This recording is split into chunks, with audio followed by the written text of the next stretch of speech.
Welcome to my channel. ഇന്ന് നമ്മൾ ഉണ്ടാക്കാൻ പോകുന്നത് ഒരു തക്കാളി തൊക്കാണ്.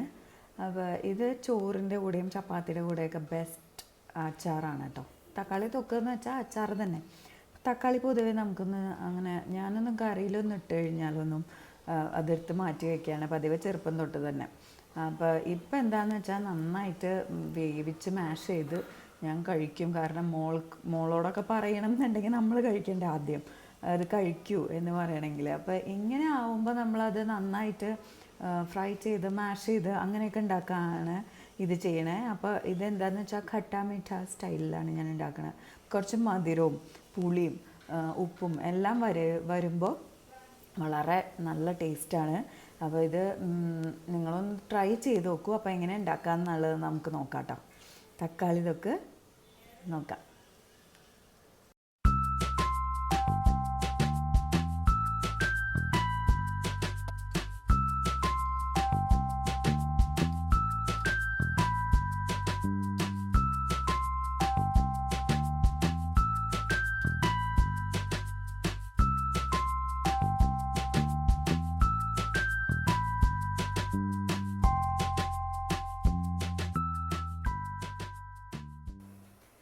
ഇൻഗ്രീഡിയൻസ് എന്തൊക്കെയാണെന്ന് നോക്കാം നമുക്ക്.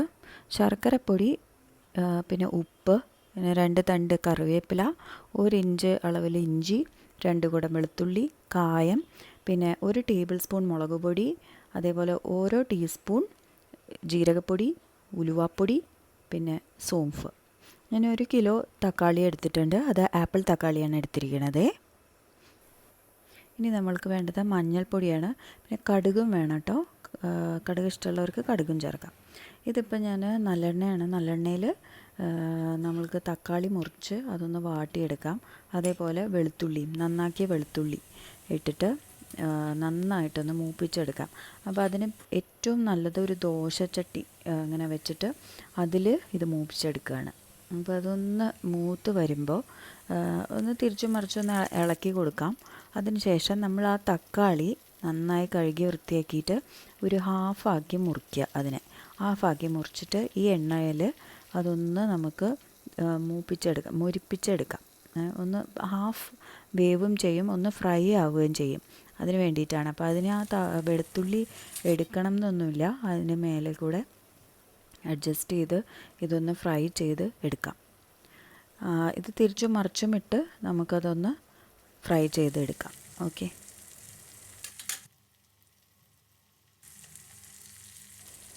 അപ്പോൾ ഇതേപോലെ തിരിച്ചിട്ട് കൊടുത്ത് നന്നായിട്ട് 2 പുറവും നന്നായിട്ടൊന്നത് മൂപ്പിച്ചെടുക്കുക. ഗ്യാസ് സിമ്മല്ല, ഒരു സിം മീഡിയത്തിലേ വയ്ക്കാവൂ, കൂട്ടി വയ്ക്കരുത്. ഇതുപോലെ ഒരു പരുവത്തിലാവണ വരെ നമ്മളത് ഒന്ന് തിരിച്ചു മറിച്ച് ഇട്ട് കൊടുക്കുക. ഒരു 5 മിനിറ്റ് മതിയായിരിക്കും. ഒരുപാട് വേവേണ്ട കാര്യമില്ല, ഇങ്ങനെ വേവേണ്ട കാര്യമില്ല. കാരണം നമ്മളിത് നന്നായിട്ട് തിളപ്പിക്കാൻ പോവുകയാണ്. അപ്പോൾ അതുകൊണ്ട് ഇത് ജസ്റ്റ് ആ ഒരു ഫ്രൈഡ് ടേസ്റ്റിന് വേണ്ടിയിട്ടാണ് നമ്മളിത് ചെയ്യണത്. പെട്ടെന്ന് ആയി കിട്ടും പിക്കിൾ. അപ്പോൾ അതിന് വേണ്ടിയിട്ടാണ് നമ്മൾ ചെയ്യണത്. എന്നിട്ട് അതിനെ നന്നായിട്ട് മാഷ് ചെയ്യണം. മാഷ് ചെയ്യുക, അല്ലെങ്കിൽ നിങ്ങൾക്ക് ഇത് മുറിച്ചും എടുക്കാം കേട്ടോ. ഇതിപ്പോൾ ഞാൻ മുറിച്ചിട്ട് അതൊന്ന് ഉടച്ച് വെച്ചിരിക്കുകയാണ്. അതുപോലെ ഒന്ന് നിങ്ങളും ചെയ്യുക. ഇതൊന്ന് നന്നായി മുറിച്ചിട്ട് ഉടയ്ക്കുക. ഇനി ഒരു പാത്രം ചൂടാക്കാൻ വയ്ക്കാം. ഇനി അതിലേക്ക് നമുക്ക് ഈ പിക്കിൾ മിക്സ് ചെയ്യാം. അതിന് വേണ്ടി ഞാൻ ആ ഫ്രൈ ചെയ്ത എണ്ണ എടുത്തിട്ടുണ്ട് കുറച്ച്. അതിൻ്റെ കൂടെ കുറച്ചും കൂടെ എണ്ണ നിങ്ങൾ ആഡ് ചെയ്യാം. എന്നിട്ട് അതിലേക്ക് കുറച്ച് കടുക് ഇട്ട് പൊട്ടിക്കാം.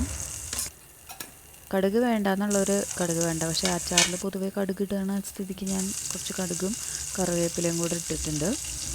കടുക് ഒന്ന് മൂത്ത് പൊട്ടി വരുമ്പോഴത്തേക്കും നമുക്ക് ബാക്കിയുള്ള ഇൻഗ്രീഡിയൻസൊക്കെ ഓരോന്നായിട്ട് ചേർത്ത് കൊടുക്കാം. അതപ്പോൾ ഞാൻ കടുക് ഇട്ടിട്ടുണ്ട്.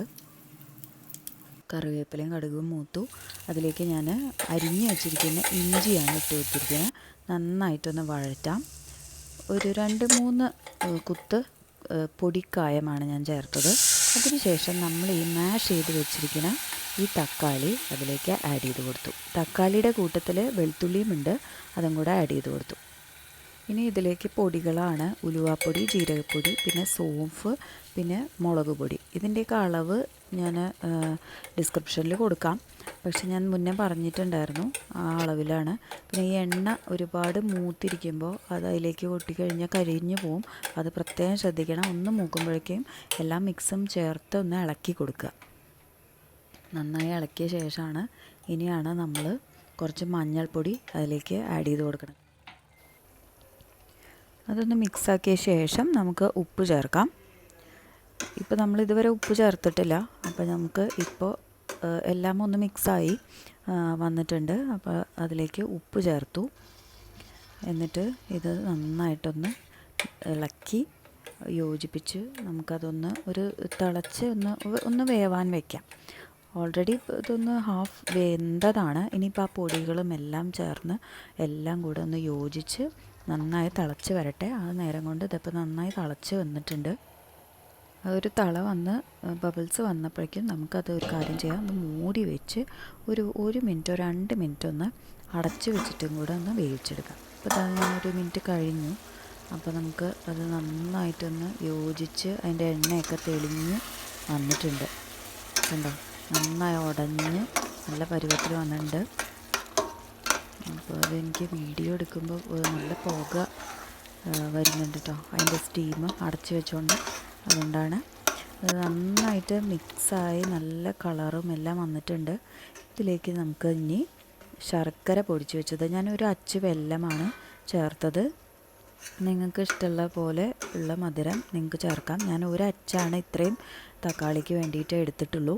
അപ്പോൾ അത് നന്നായിട്ടൊന്ന് ഇടിച്ച് നന്നായി പൊടിച്ച പരുവത്തിലാക്കിയിട്ടാണ് ഞാൻ എടുത്തത്. ഇനി നമുക്കൊന്നും കൂടെ ഒന്ന് അടച്ച് വെച്ച് 1 മിനിറ്റ് കഴിഞ്ഞപ്പോൾ പിന്നെ ഞാനത് തുറന്നു. ഇപ്പോൾ നോക്കൂ, നന്നായിട്ട് അതിൻ്റെ ഒന്നും കട്ടയില്ലാതെ നല്ല വെന്ത് ഉടഞ്ഞ പോലെ വന്നിട്ടുണ്ട്. നല്ല തിക്കായിട്ട് ഈ പരുവത്തിലാണ് നമുക്ക് കിട്ടേണ്ടത്. അതിൻ്റെ കളറും എല്ലാം കൂടെ കണ്ടോ, എന്താ നല്ല വാസനയും വരുന്നുണ്ട് കേട്ടോ. നിങ്ങളിത് തീർച്ചയായിട്ടും ട്രൈ ചെയ്ത് നോക്കണം. അപ്പോൾ നിങ്ങൾക്ക് ഈ റെസിപ്പി ഇഷ്ടപ്പെട്ടു എന്ന് വിചാരിക്കുന്നു. തീർച്ചയായിട്ടും ലൈക്ക് ചെയ്യുക, ഷെയർ ചെയ്യുക, സബ്സ്ക്രൈബ് ചെയ്യുക എൻ്റെ ചാനലിന്. അപ്പോൾ ഇനി അടുത്തൊരു റെസിപ്പി ആയിട്ട് വീണ്ടും കാണാം. ബൈ.